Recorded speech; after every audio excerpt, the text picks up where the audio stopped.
నాలుగు దిక్కులే నువ్వే దిక్కని మొక్కే నాగమ్మ నీ బంగారు కాంతుల చల్లని పడగల దీవెనలి అమ్మ అమ్మా నాలుగు దిక్కులే నువ్వే దిక్కని మొక్కే నాగమ్మ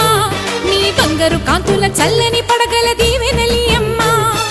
నమ్మిన వారికి నాగుల జాతికి అమ్మవు నీవమ్మ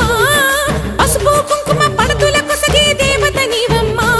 మా ఐదవతనమునకు అభయమునిచ్చి అండగా ఉండమ్మా